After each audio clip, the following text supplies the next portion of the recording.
আমাকে যে বহিষ্কার করা হয়েছে, কিসের জন্য বহিষ্কার করা হয়েছে আমি জানি না।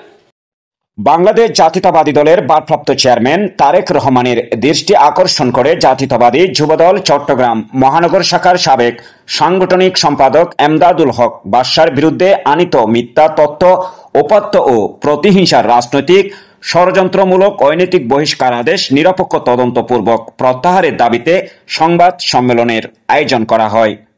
14 জুলাই সোমবার বেলা 11টায় চট্টগ্রাম প্রেস ক্লাবের এস রহমান হলে আয়োজিত সংবাদ সম্মেলনে লিখিত বক্তব্য পাঠ করেন এমদাদুল হক বাদশা ও তার বড় কন্যা তাসমিনা হক নিম।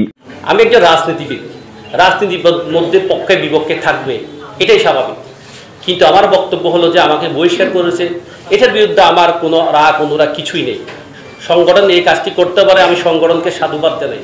কিন্তু আমাকে একজন যে চাঁদাবাজ বলা হলো, কিসের ভিত্তিতে চাঁদাবাজ বলা হলো? সংগঠন তো এইভাবে একজন কর্মীকে চাঁদাবাজ বলতে পারে না। আবার সংগঠন ওখানে বলেছে, মানে আহ্বান করেছে আমার বিরুদ্ধে মানে আইনানুগতভাবে ব্যবস্থা নেওয়ার জন্য। তো আমি আপনাদের মাধ্যমে বলছি, যারা আমার বিরুদ্ধে অভিযোগ এনেছে আমি চাঁদাবাজি করেছি, ভূমি দখল করেছি, এখন তো আর কোনো সমস্যা না। আমার হাইকমান্ডটা বলে দিয়েছে আমার বিরুদ্ধে আইনগত ব্যবস্থা নেওয়ার জন্য।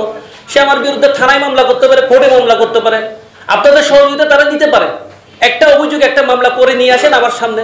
আমি কোথায় অবরোধ করছি, কোথায় চাঁদাবাজি করেছি, কোথায় জমি দখলবাজি করেছি, একটা প্রমাণ আপনারা নিয়ে আসেন আমার সামনে।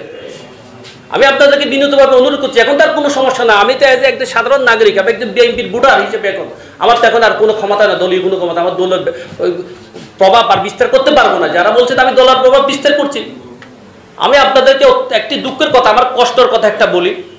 আমি 2021 সালে এ সময় আরো উপস্থিত ছিলেন মিসবাউল হক, মিরাজ উল হক, যুবদলের সাবেক সহসভাপতি নাসির উদ্দিন চৌধুরী নাসিম, জিয়াউল হক মিন্টু, মোহাম্মদ ইদ্রিস, মোহাম্মদ শেখ কামাল আলম সহ আরো অনেকেই।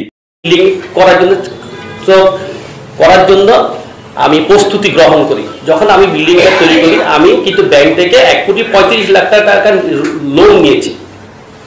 আমি জিয়ালে থাকা অবস্থায় আমার থেকে ব্যাংক 11 লাখ টাকা ওভারডিউ হয়েছিল। আমার জিয়ালে থাকা অবস্থায় আমি তাকে 6 লাখ টাকা পেমেন্ট করেছি।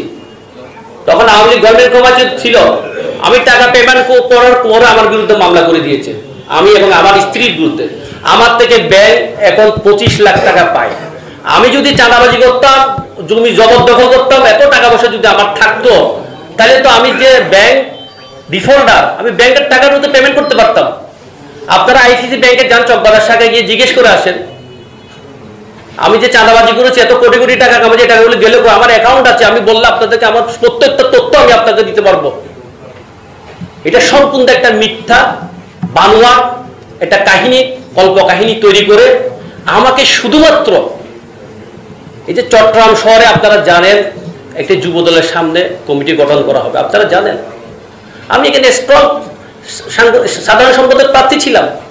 এই সময় এমদাদুল হক বাদশা বলেন, গত 12 জুলাই যুবদল থেকে বহিষ্কারের সিদ্ধান্ত গ্রহণ করা হয়, কিন্তু অত্যন্ত দুঃখজনক হলেও সত্য, এই বহিষ্কারের আগে তাকে কোনো ধরনের কারণ জানানো হয়নি এবং তার বক্তব্য শোনা হয়নি, এমনকি কোনো নোটিশও পাঠানো হয়নি।